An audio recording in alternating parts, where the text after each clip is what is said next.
Okay.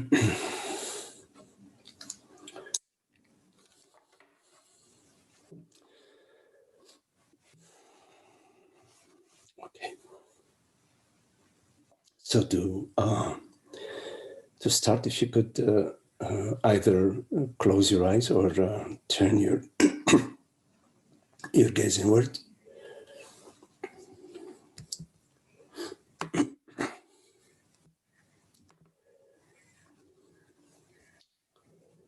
And welcome your experience, welcome whatever thoughts, whatever sensations are arising for you. Simply welcome, allow, and simply be.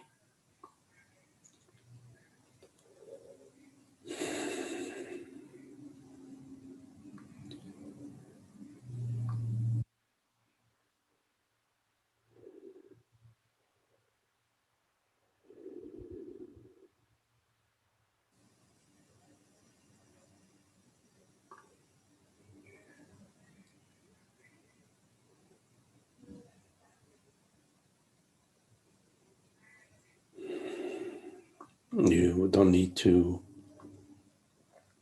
pursue anything, remember anything, learn anything.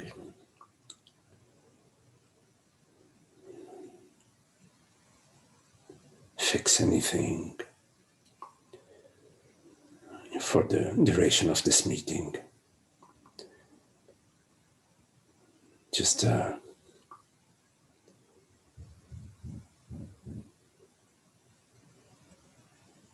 enjoy, celebrate your freedom,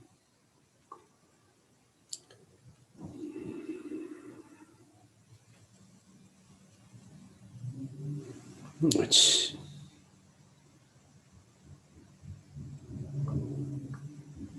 is a freedom given to you.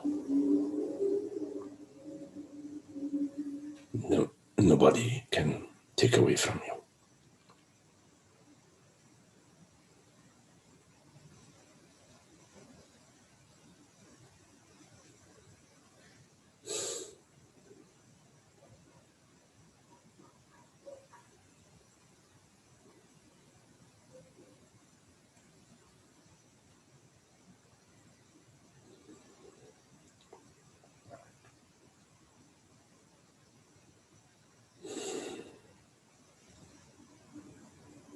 We are so habituated to engage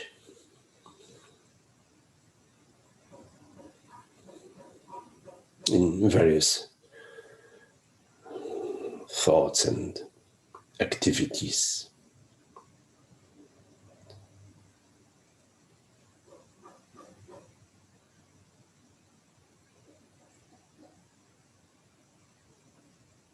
But for now, you don't need to.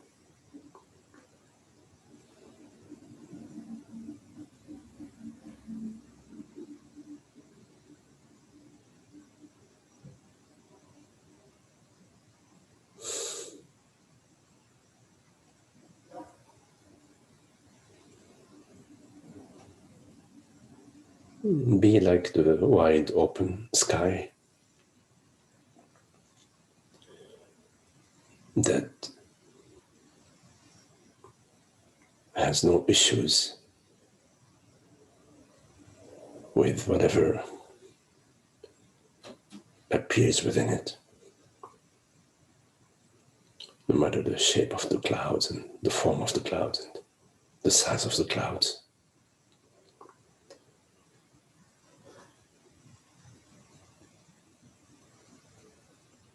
The sky is untouched, unmoved. And you are that, you are this borderless, aware presence.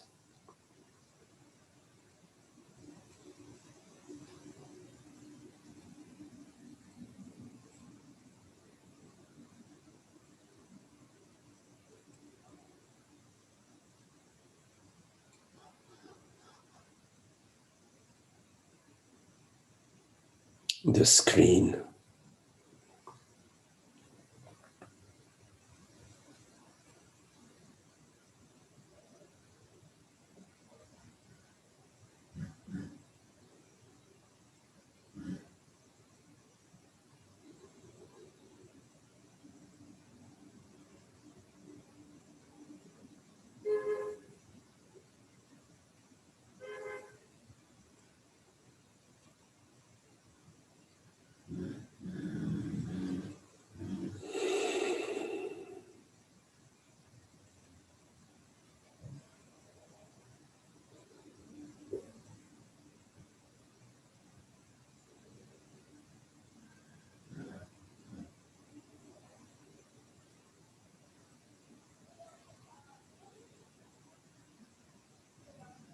Whatever appears to you is limited. It's a form, whether it's a thought, a bodily sensation, or a perception.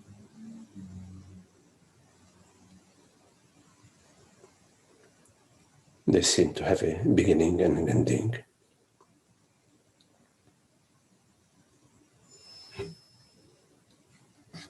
But you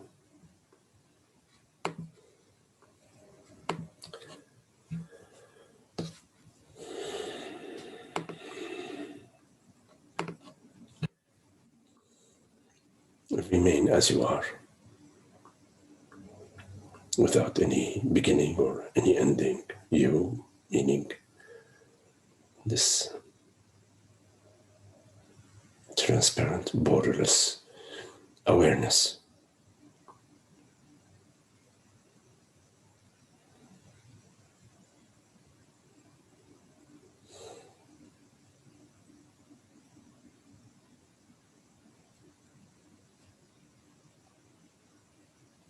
Is nothing that you need to do to be this awareness.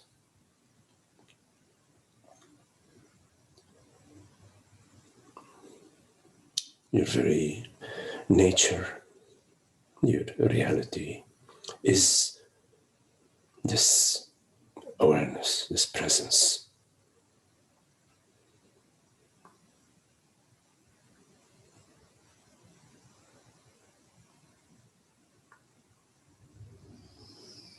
That knows no division.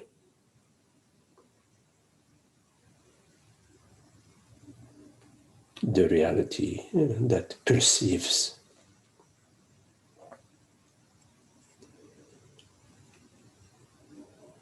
without effort and without being shaped by that which it perceives.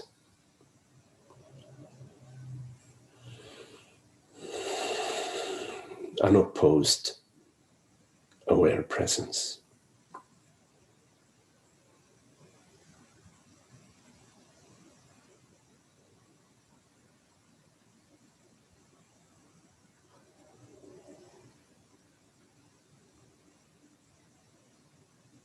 Which is not made out of matter, molecules, atoms, which is not made out of thoughts, feelings.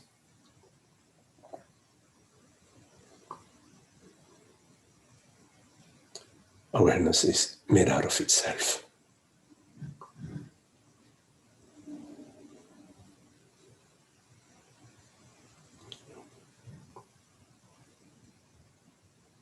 Reality refers to itself, from itself to itself.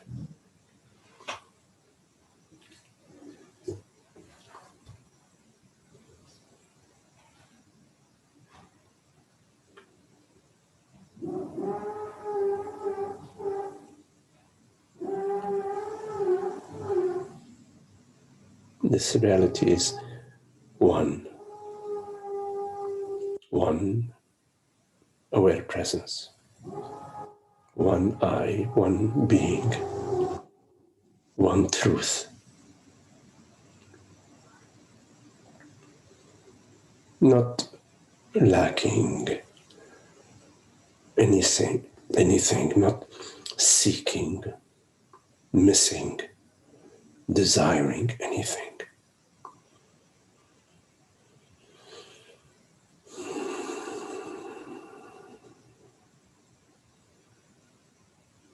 Which is peace and happiness.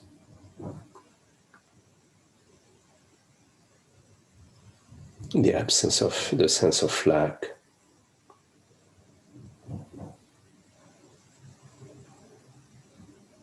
the absence of missing, seeking.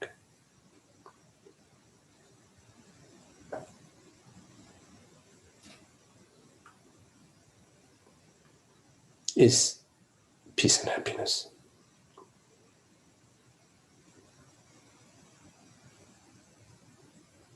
The reality of I awareness.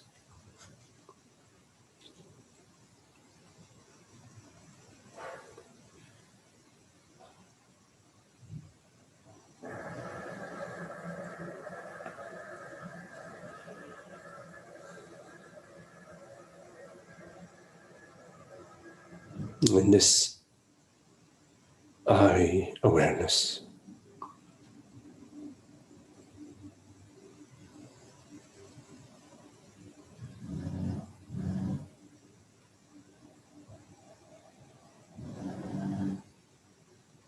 appears to itself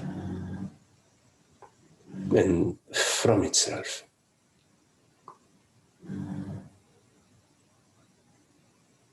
as beauty,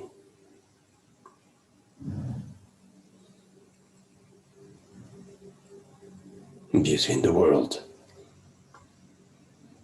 the beauty of perception, beauty of creation.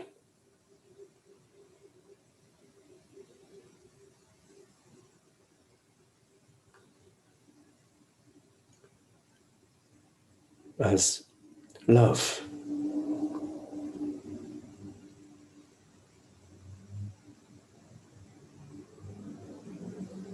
the recognition of our innate intimacy,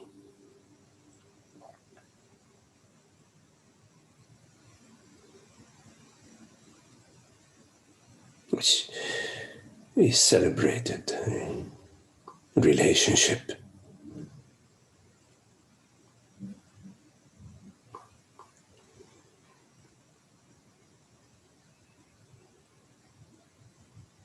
not just close intimate relationships, but relationship across the board.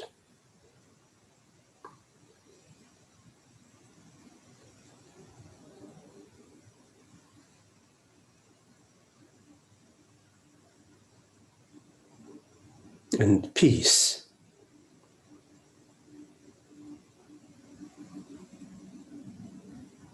the absence of inner conflict and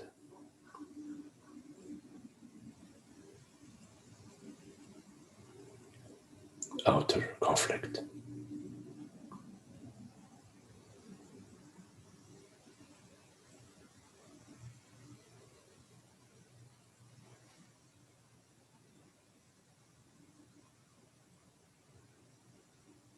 Wisdom,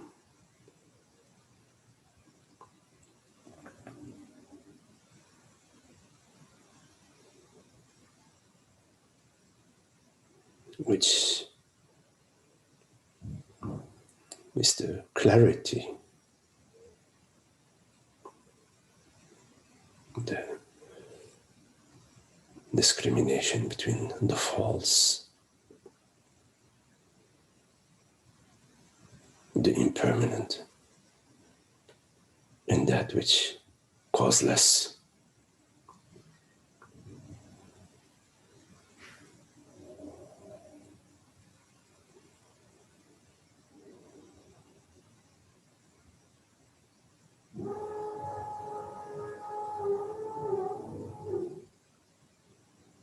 The recognition of our reality, the reality of consciousness, we recognize one reality, the reality of everything, as this consciousness, awareness, the reality of minds and worlds and universes and bodies, one reality. The mind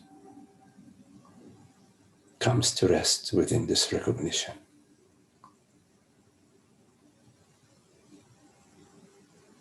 Ends, dissolves,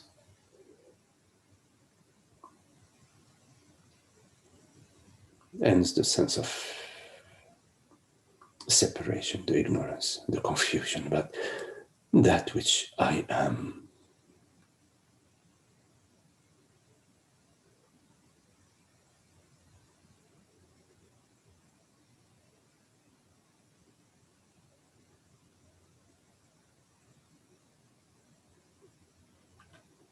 The end of the search, the end of seeking and looking beyond and beyond.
In peace and happiness, there is no separate self. There is no separate subject and object.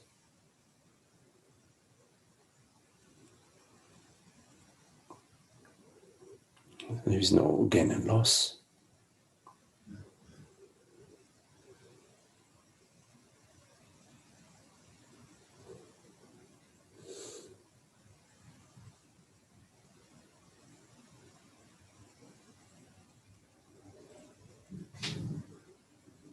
Everything that you gain, you lose.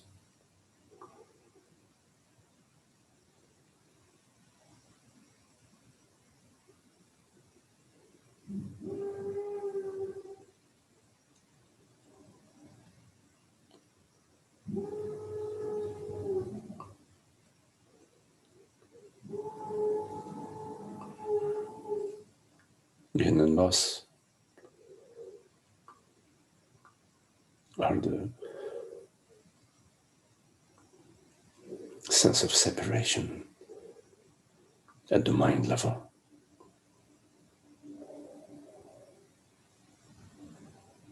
There is no gain and loss in God's kingdom.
Okay, so if you have any questions, please make sure you unmute your mic. And you're welcome to turn on your videos so that we can see each other. So any questions?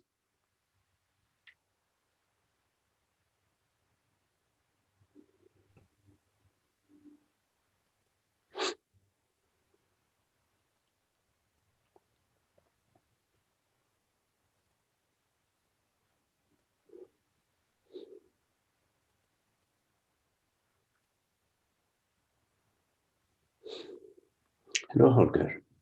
Hello, Magdi. The idea of a deeper understanding is just another object. I mean, the understanding itself is just another object.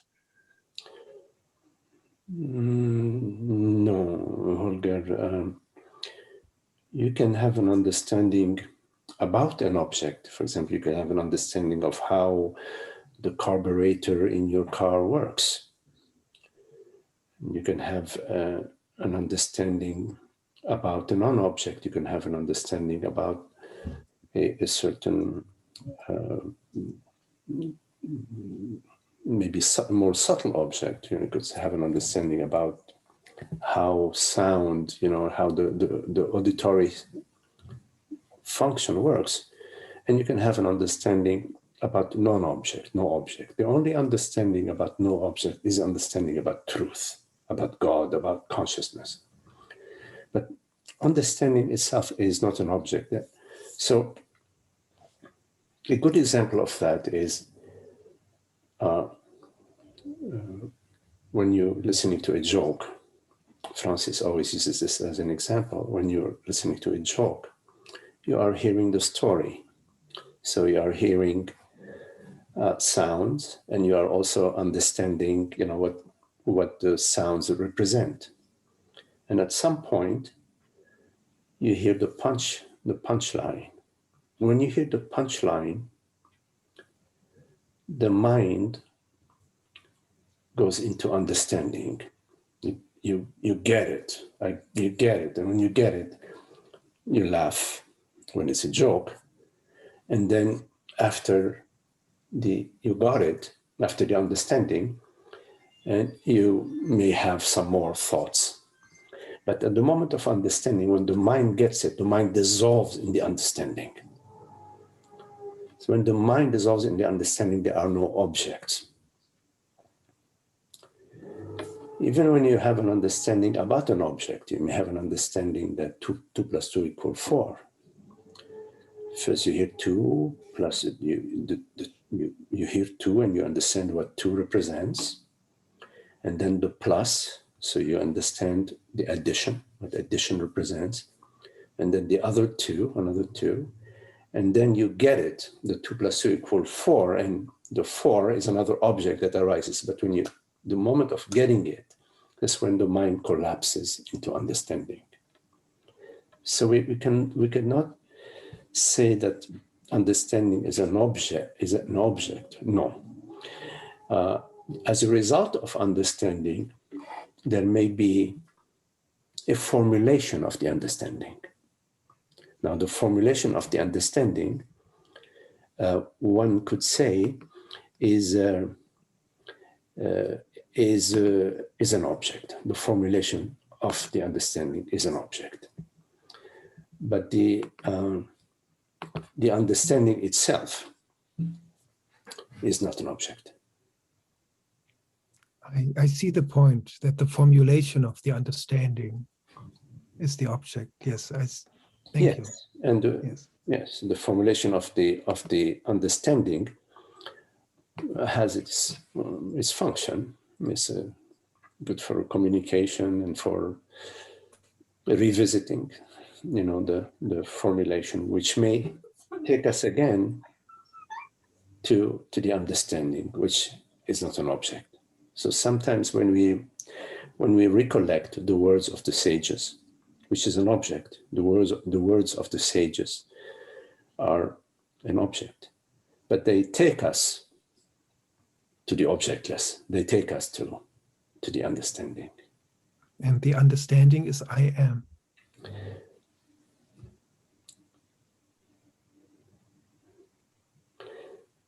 The understanding is a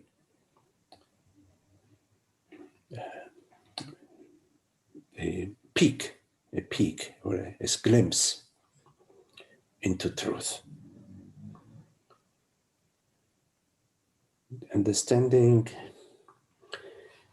may be formulated as I am and the reality of presence, and may be formulated as I am aware, may be formulated as I am aware that I am aware.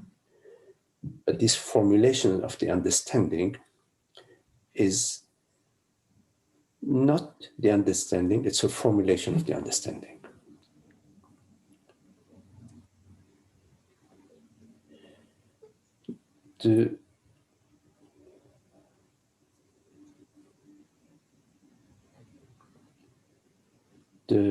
Let's say the experience of the understanding is peace, clarity, intelligence, love, beauty, wisdom, freedom, joy, laughter,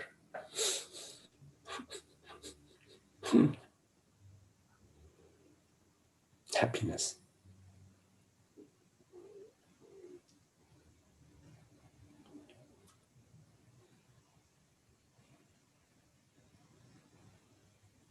And of course, So in our non-dual exploration, our understanding is about truth, it's about reality, it's about God.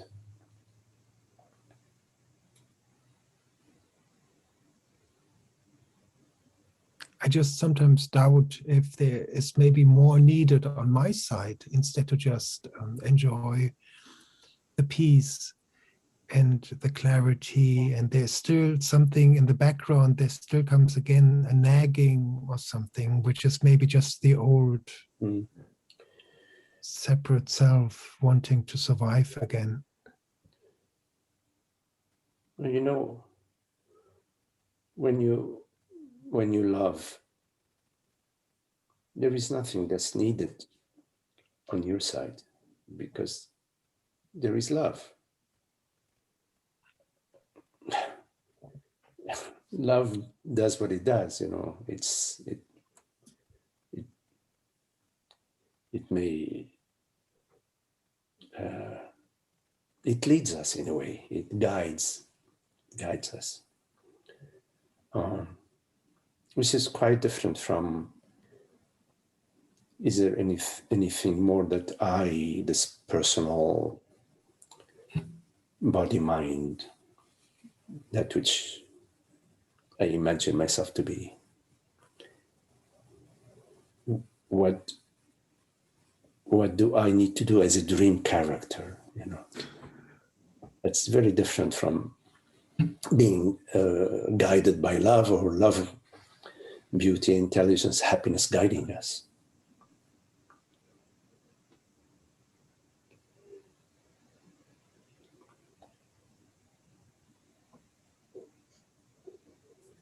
So yes, there are sometimes thoughts that arise, but what more should I do? But the I that is referenced in that thought is the false I. Yes. The false I meaning that which you perceive, which you conceive yourself to be. Of course, you are not that which you perceive or conceive yourself to be. You are the reality that perceives, the reality that conceives.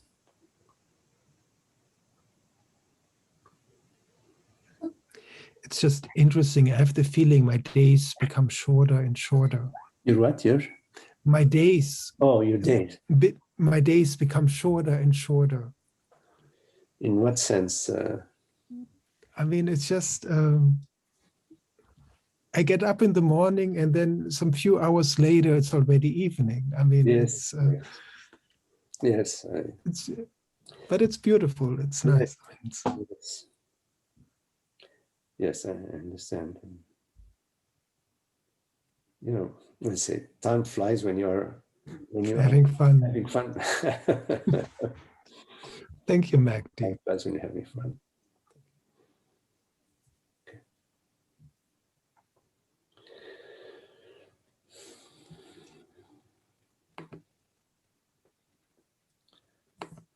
Any questions?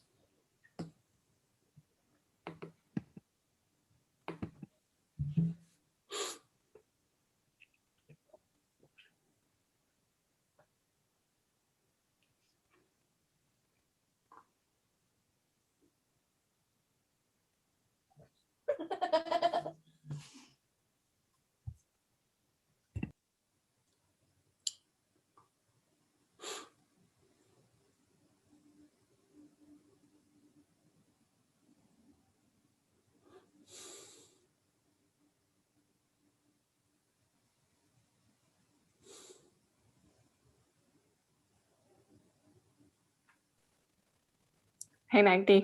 Hello, Holly. Hello. I have a question about vasanas. It seems that I've heard you say that on the path, sometimes something will come up that used to bother you, and now you just notice it doesn't bother you anymore. And at other times you talk about things coming up that are still quite painful, and part of what's happening is, this is just my interpretation, is that that's needing to be expressed and maybe like work itself out. Can you talk about some of the different ways that vasanas are lessened or released over time? Yes.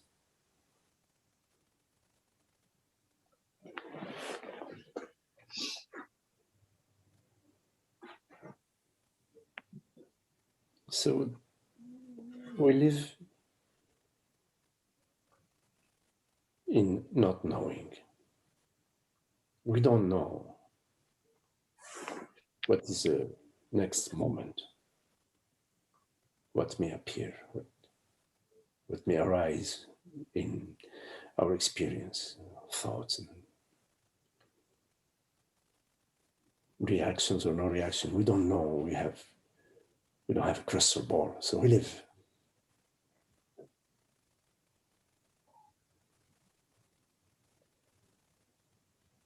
in this, and as this mystery, the mystery of not knowing, and the freedom from the need to know.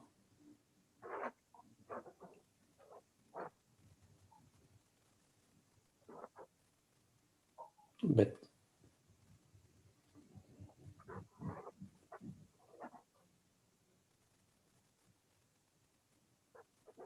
there are, in spite of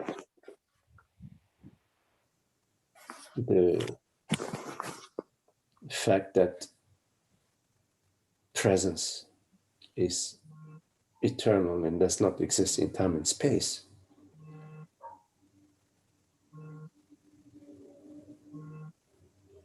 because we have been defining ourselves as somebody, and we've been living as this personal body mind. There are traces, there are effects.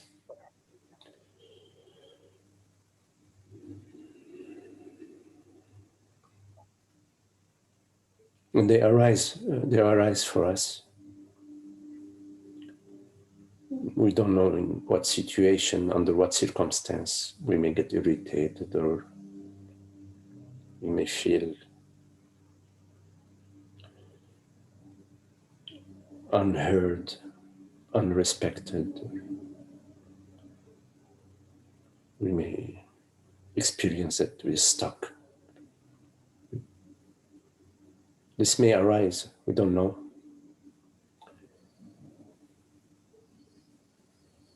So in the difference is in how we meet what arises.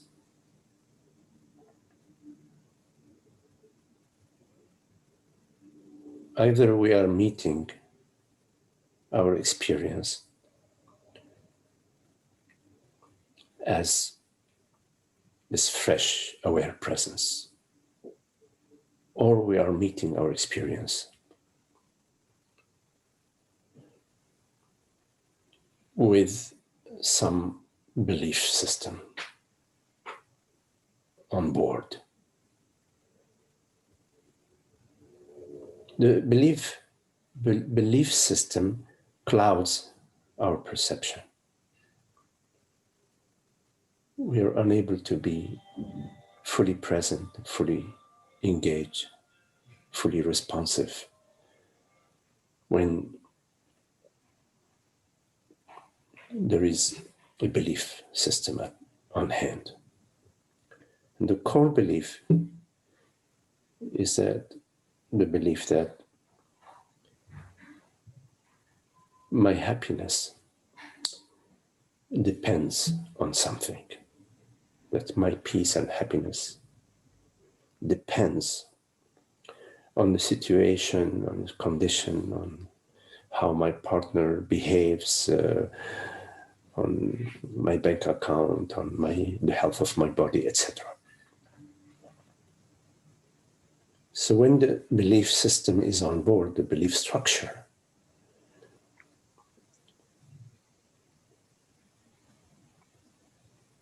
our perception, our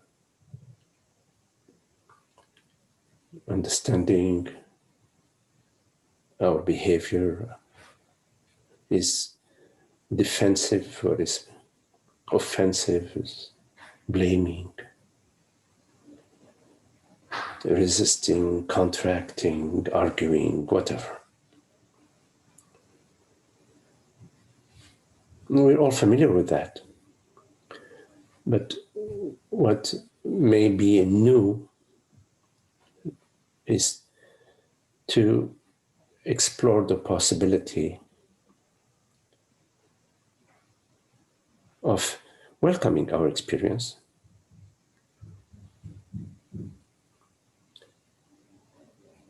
a complete welcoming. In the complete welcoming, we are present and absent. We are present as this complete open, aware presence with our complete vulnerability. And we are absent as the me structure. The past is absent in the present.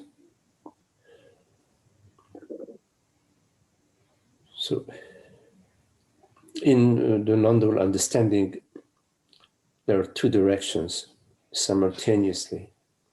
There is the understanding that I am consciousness, I am awareness, and there is life. And life is a sort of the laboratory, the arena where our understanding establishes itself, where it becomes, where the understanding imbues our being. And our being in the conditioned way has a lot of resistance. It's not fluid. It's has a lot of conditions.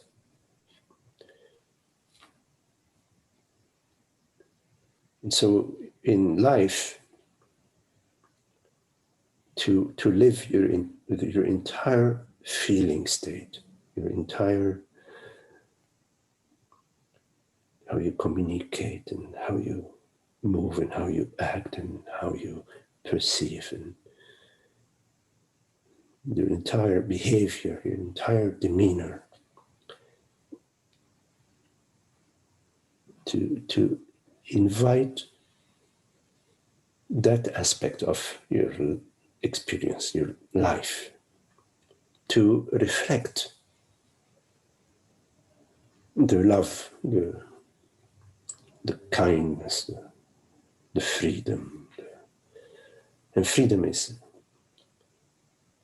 freedom from ignorance, freedom from, building those dams, the fluid, it's an open space where you engage with your experience as presence, as this listening within and without, listening where you're always not knowing, and what's arises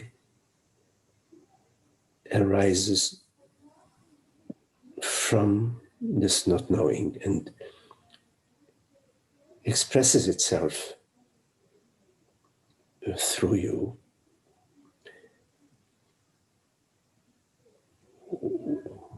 with and as you're listening. So you're living and you're listening are together, they're not two.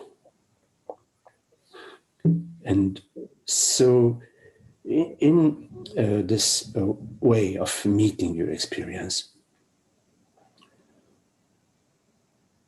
you are ready and willing and available to let go of the past, not to carry any image about yourself, the other life, people, whatever images that you don't know. So you are this not knowing, and whatever is expressing is expressing itself through you, and you recognize that life is expressing itself through you, and life expresses itself equally through everybody. There's nothing special here. It's just a recognition that my expression is God's expression through this body mind. There isn't a personal or a need for the personal structure to be erected and to be defended and to be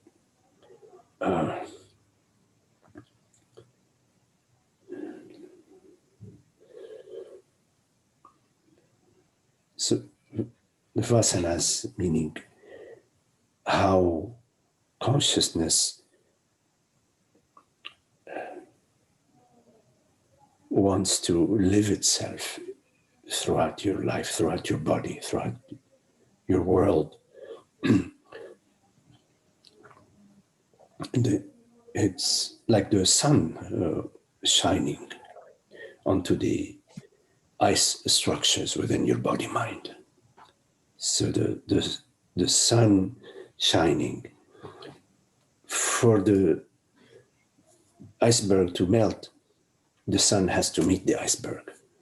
So the structures within the body, they need to be exposed. They need to arise. And you will find that in your life,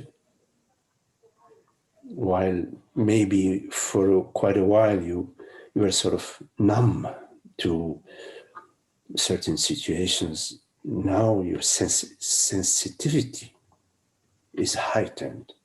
And this sensitivity is about the unhappiness, that you cannot tolerate the unhappiness, not for your own personal well-being, but it's just because the unhappiness is the aspect of the ignorance. It is how the sense of separation expresses itself in the body and in your life and in your mind.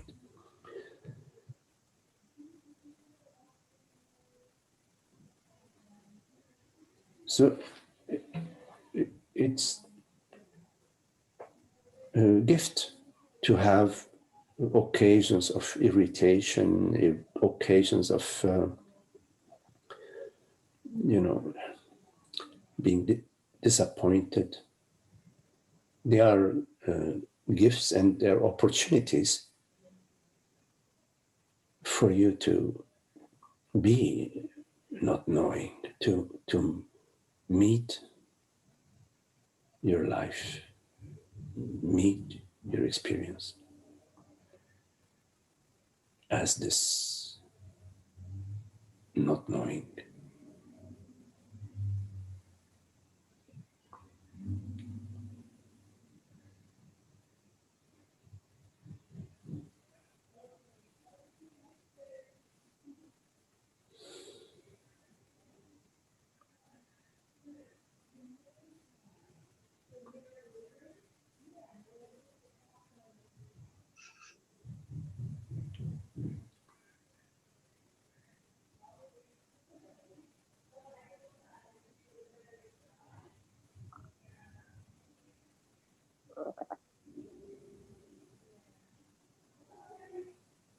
And you will find that as you are living with your love for truth, that yes, you will find that less and less irritation, less and less conflict, less and less disappointments, because your conditions and your expectations, they significantly diminish. And then you are more and more living as thy will be done, not as a defeatist, but as this recognition of truth, that it is always thy will that is being done, not my personal will, because there is no truth to the personal will.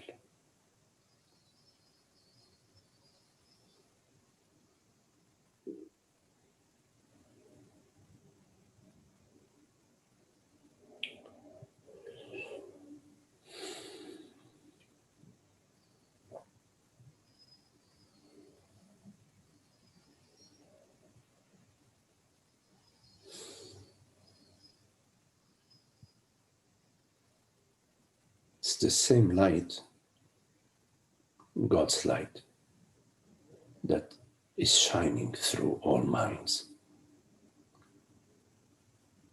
It's one light, one truth, one reality.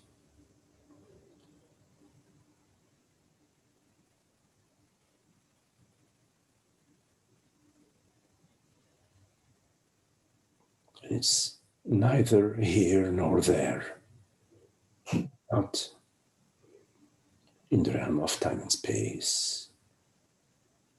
It is absolute reality, one truth.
And in recognizing myself, it is the self that is recognizing itself.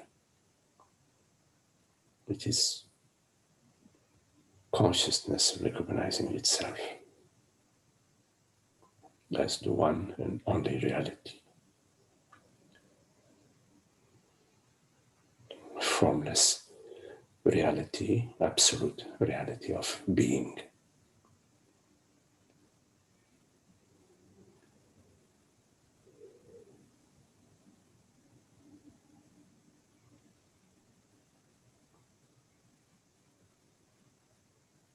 That is our true oneness.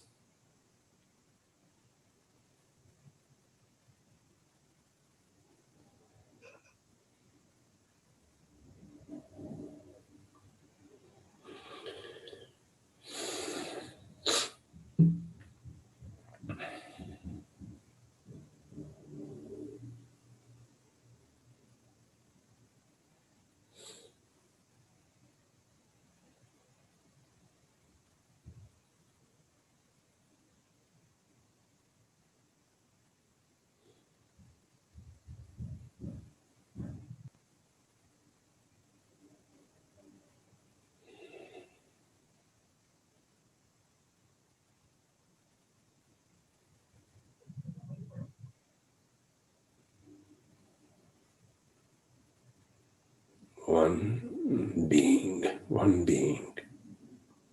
Your being, my being, one being.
Okay, Ali. Thank you. Any questions?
Any questions?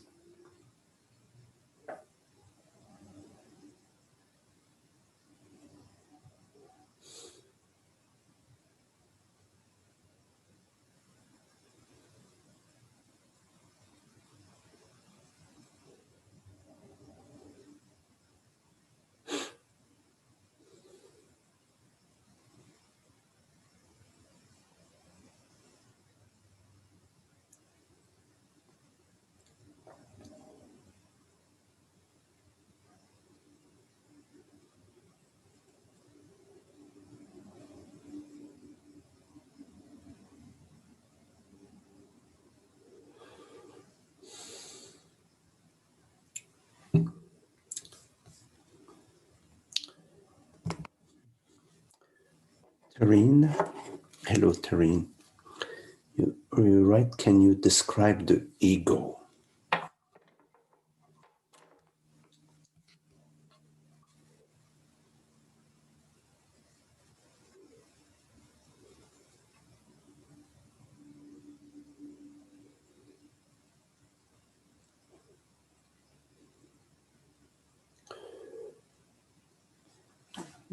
I don't know what you mean by ego, Tareen. In your experience, what is the ego? When I look at my experience, so I perceive perceptions in the world. I perceive mountains, trees, the ocean, traffic. So I perceive perceptions. I also perceive thoughts. And I perceive bodily sensations. So thoughts and bodily sensations are more internal, and the world is more external, so to speak. Now the question is, what is the ego, you say? One way of looking at your question is that in our perception there is something else.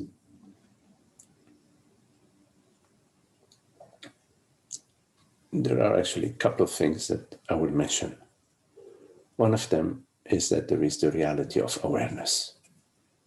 In other words, you may perceive a tree in the yard, but there is awareness. There is the eye that perceives. So there is both the tree in the yard and the eye that perceives. When you hear a song or you hear the bird singing, there is the song of the bird. There is also awareness. The awareness is that which perceives. As on one hand, there is consciousness, awareness. But there is something else in our experience, most of us, is the feeling and the belief that I am Tareen, that I am a person, that I'm a woman.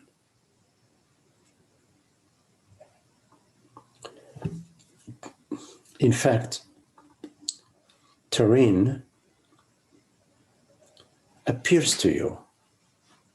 You perceive Tareen. You perceive bodily sensations, like, for example, the sensation of your feet on the ground right now. You perceive images of yourself. And also you perceive your body. So you perceive Tareen. Although you perceive Tareen, the belief that I am Tareen is not necessary. But whenever you bring in the belief that I am defined by the body-mind, you have entered the den of the ego. So one could say that the ego is the me, is the feeling and believing that I'm a me. It's not non-verbal, but it's operating. Now, in terms of the development of the ego, all body minds go through the development of the ego. From being a baby who is perceiving various perceptions and sensations, sounds and so on, but in a diffuse manner. They're sort of unstructured. over time, as the baby's body and mind is growing, there is a certain structure that is developed, that develops via the baby's system of brain and body. There's a structure that develops, start to recognize and differentiate between mom and dad, and between this toy, my toy, and his toy, and between food and that which you can eat, that which you cannot eat. So a structure starts to develop, and also as the structure is developing, at some point in time, the sense of me develops. The sense of me develops as, first, this is not me and this is me, meaning first I am, me and my mom are one, and over time, no, my mom is not me. And as I start to distinguish between that which is not me, the sense of me develops. So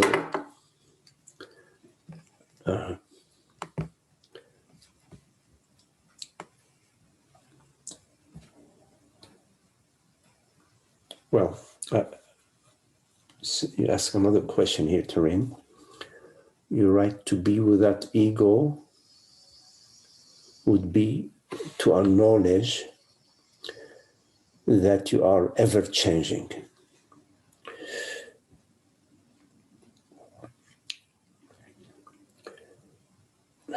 There is a healthy aspect to the ego, and there is an unhappy aspect to the ego. The happy aspect to the ego is that when I go out I want to go to the market, I know which one is my car. I know that this car belongs to this body mind. And so I don't go to the market driving your car. I will drive my car. And when I go to the market, I know that there is a way of talking to the cashier that is respectful, that is polite, and that when I do that, the relationship is a good relationship. So there is a positive aspect to the ego.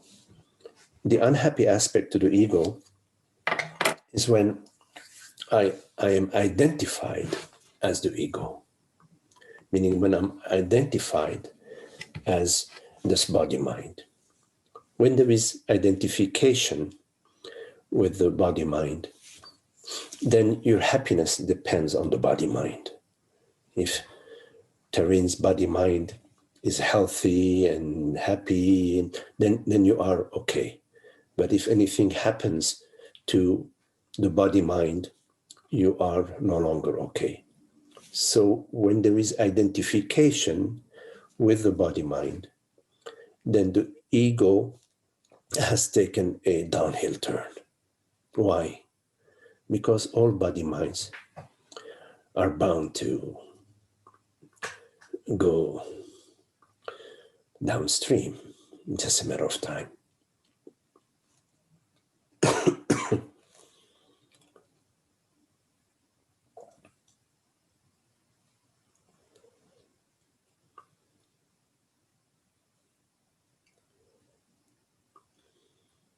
You follow what I'm saying?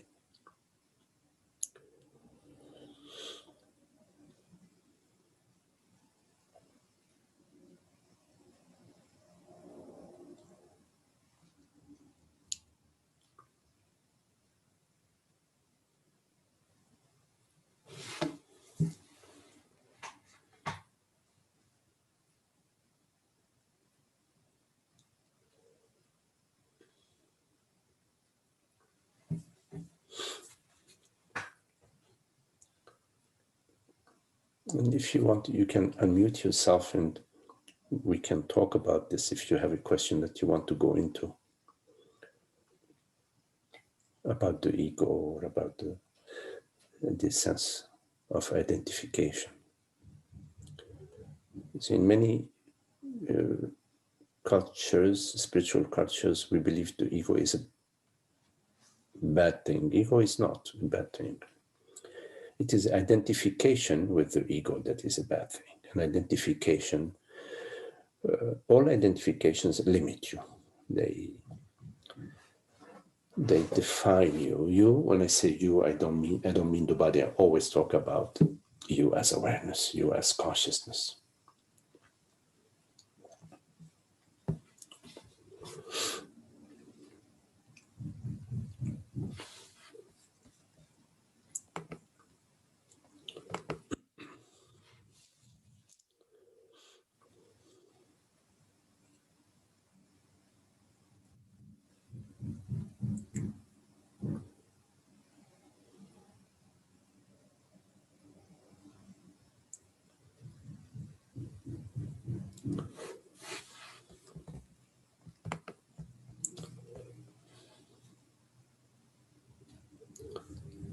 Sure, Terry, not a problem. Whenever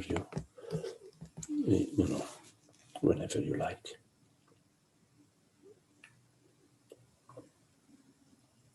It's important to be clear about one's question and to explore one's question, because as long as there is a question, it's a call for clarity. It's a call for the ending of the question. Question is sort of an inner obstacle in a way between you and your true self. So, any questions?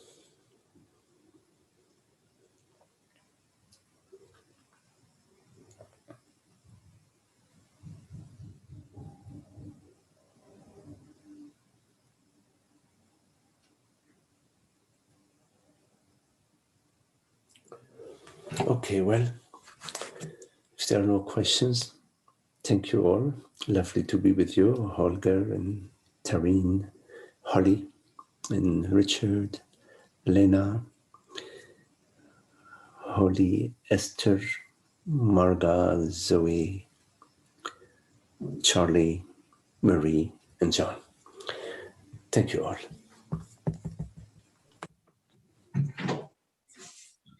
Thank you. Thanks, everybody. It was awesome.